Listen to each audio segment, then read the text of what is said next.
सिल्लोडमध्ये अब्दुल सत्तार यांची हिटलरशाही पाहायला मिळते। गौतमीची लावणी पाहण्याकरता आलेल्यांना लाठ्यांचा प्रसाद द्या, हाड तुटेपर्यंत लाठीचार्ज करा असं अब्दुल सत्तार म्हणालेले आहेत। अब्दुल सत्तार यांची पोलिसांना चिथावणी आहे। सत्तारांकडून लावणी प्रेमींच्या आईवडिलांचा सुद्धा उद्धार करण्यात आलेला आहे। पोलीसवाले त्यांना लाठीचार्ज करा, पाठीमागच्या लोकांना इतका मारा का त्यांची हड्डी तुटून जाईल, मारा त्यांना। हे पहा, हे सर्व लोक बोलले, हाना त्यांना, हाना हाना। हे पोलीसवाले जा पाठीमागे, हाना त्यांना। हे खाली बाईस, तुझ्या बापाने कधी पाहिला का कार्यक्रम? तू राक्षस आहे का? माणसाची औलाद आहे, माणसासारखा कार्यक्रम घ्या। जे बसले कार्यक्रम सुरू होईल, नाही तर कार्यक्रम रद्द केला जाईल।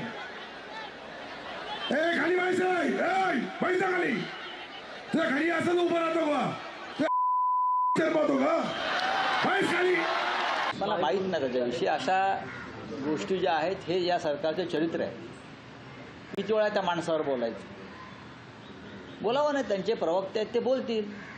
महाराष्ट्रात इतर सुद्धा अनेक राजकीय पक्ष आहेत, महिला आहेत, त्या बोलतील ना, आम्ही बघू ना त्याचं काय करायचं। भारतीय जनता पक्ष आणि महायुतीच्या चेहऱ्यावर असलेला पडदा टराटरा फाडताय।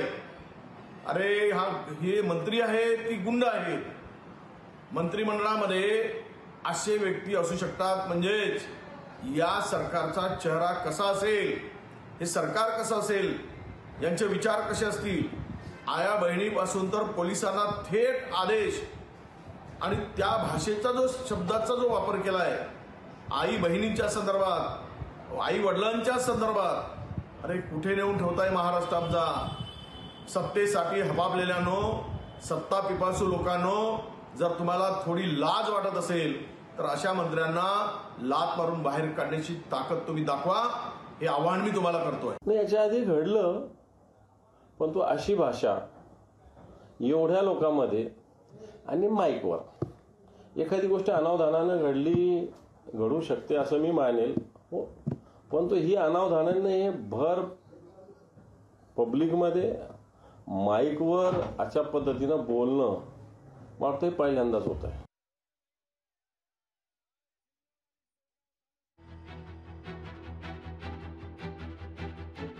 सगळ्या प्रकारानंतर मात्र सत्तार यांचं गिरे तो भी टांग ऊपर अशी भूमिका पाहायला मिळते। सत्तारांकडून दिलगिरी व्यक्त करण्यात आलेली आहे, पण माफी काही सत्तारांनी मागितलेली नाहीये। पोलिसांना चिथावणी दिल्याच्या वक्तव्यावर सत्तार ठाम असल्याचं पाहायला मिळतंय। आमची ग्रामीण भागाची जी बोली आहे त्या शब्दामध्ये मी बोललो आणि याच्याबद्दल ही कोणाच्या मनामध्ये काही थोडीफार शंका कुशंका झाली असेल तर मी निश्चित त्याची दिलगिरी व्यक्त करेन। परंतु ही जी परिस्थिती आहे, 20,000 महिला होत्या, लहान मुलं होते, 65,000 जनता होती, अशामध्ये विरोधी पक्षाच्या लोकांनी हे जे केलेली हुल्लडबाजी आहे हे भविष्यामध्ये करू नये, ही माझी हात जोडून त्यांनाही विनंती राहील। शेवटी हा फेस्टिवल सिल्लोड शहराचा आहे आणि कोणत्याही गावामध्ये, कोणत्याही शहरामध्ये इतक्या मोठ्या प्रमाणावर महिला, लहान लहान मुलं त्या कार्यक्रमाला येतात आणि कार्यक्रमावर आल्यानंतर ते सुरक्षित त्यांच्या घरी जावं आणि कार्यक्रम यशस्वी व्हावं, यासाठी काही शब्दाचा वापर जे मी केला त्यावेळची परिस्थिती इतकी गंभीर होती तर कदाचित मी हे अशा पद्धतीने काही चुकून काही जे शब्द निघाले। याविषयी बोलण्याकरता काँग्रेसचे नेते अतुल लोंढे आपल्यासोबत जोडले गेलेले आहेत। त्यावेळी जो काही शब्द निघाला तो चुकून निघाला असेल, ती परिस्थिती तशी होती, पण यावर मात्र सत्तारांनी काही माफी मागितलेली नाहीये, दिलगिरी व्यक्त केलेली आहे। काय म्हणायचं सत्तारांच्या या भूमिकेला? आता काय म्हणावं त्यांना? लाज शरम सोडल्यानंतर आपण काय बोलायचं? समोर म्हणतात की महिला, लहान मुलं होते आणि आई बहिणीचे शिवे देत होते, म्हणजे ही संस्कृती आहे का? रागावून सांगून पण शकत होते। मग तुम्ही कसले नेते आहे की तुमच्या विनंतीला कोणी मान देत नाही?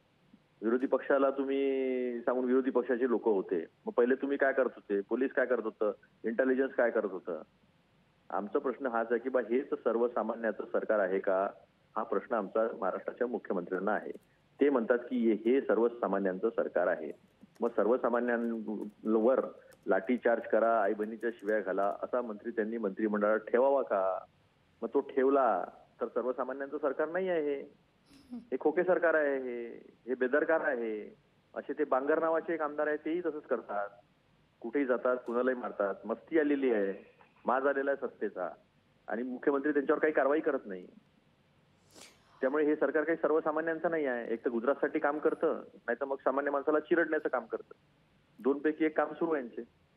लोंढेजी, पण अब्दुल सत्तार यांची ही काही पहिली वेळ नाहीये. याआधी सुद्धा खासदार सुप्रिया सुळे यांच्याविषयी केलेलं वक्तव्य असू दे किंवा शेतकऱ्यांसंदर्भात केलेलं विधान, आणि आता पुन्हा एकदा या सगळ्या संदर्भात वादग्रस्त विधान सत्तारांकडून केलं जातंय. वारंवार अशी विधानं सत्तार करताना दिसत आहेत. ग्रामीण संस्कृतीला बदनाम करणारे वक्तव्य ते करतायत की आमच्या ग्रामीण भाषेमध्ये असं बोलल्या जातं. अजिबात नाही. राम राम करतो की एक दुसऱ्याला माणूस भेटलो की राम राम म्हणतो आपण. सन्मान करतात महिलांना. अशा अर्वाच्या भाषेत मी तरी ग्रामीण भागात कधी कुणी बोलत आहे असं बघत नाही आणि बघितलं नाहीये. त्यामुळे त्यांच्या या कृतीला मुख्यमंत्री काय उत्तर देतात, मुख्यमंत्री त्यांच्यावर ऍक्शन घेणार की नाही, हा आमचा प्रश्न आहे. घेणार नसेल तर मग लोकांनी ऍक्शन घ्यायचं ठरवलेलं आहे यांच्या विरोधात. त्यांना सोडणार थोडी आहे लोक. अशा पद्धतीचं सरकार महाराष्ट्रासारख्या शाहू फुले आंबेडकरांच्या महाराष्ट्रामध्ये असं सामान्य जनतेला मान्यच नाही आहे. इथे विनम्रता ही जास्त सन्माननीय आहे. हे तर सगळे मुजोर आहेत, सत्तेचा माज आलेला आहे. वाटल ते बोलतात लोकांना, वाटल तसं वागतात, वाटल त्याला मारतात.